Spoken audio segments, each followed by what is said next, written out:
मंत्री भारत गोगावले यांच्या आगामी निवडणुकांच्या संदर्भातील जागावाटपाच्या फॉर्म्युल्यावरून खासदार सुनील तटकरे यांनी त्यांची खिल्ली उडवली। रायगड जिल्ह्यात प्रत्येक पक्षाचे जेवढे आमदार आहेत त्या प्रमाणामध्ये जागावाटप केलं जाईल असं गोगावलेंनी म्हटलं होतं। तर असं सूत्र कानावर न पडल्यामुळे मी भांबावून गेल्याचा टोला तटकरेंनी लगावला।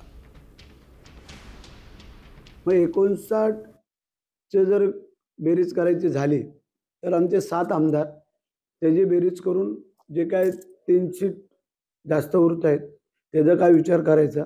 परंतु हा आदेश हा निर्देश जसं वरून येईल म्हणजे प्रत्येकाला वाटतं की आपापल्या आमदारकीच्या क्षेत्रातले आपले सदस्य निवडून यावेत।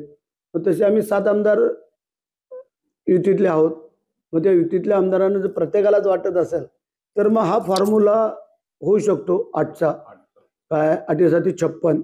जागा वाटपाचं नवीन असं एक अगाध ज्ञान किंवा माहिती मला जाणकारांकडनं ज्यांचं राजकीय जाणकार जे आज रायगड जिल्ह्यातले आहेत त्यांच्याकडनं ऐकायला मिळालं। त्याच्यामुळे मी असा एकदम स्तब्ध झालेला आहे। कारण मला असलं गणित जागा वाटपाचं इतके भागिले इतके त्याला वरती इतके असलं कधी मला 40 वर्षात माहिती नसल्यामुळे मी अनभिज्ञ आहे। त्याच्यामुळे मी माफी व्यक्त करतो की मला हे सगळं माझ्या अकलेच्या डोक्याच्या सगळं पलीकडचं आहे। त्याच्यामुळे मी अभ्यास करीन हे कसं कसं होत असतं।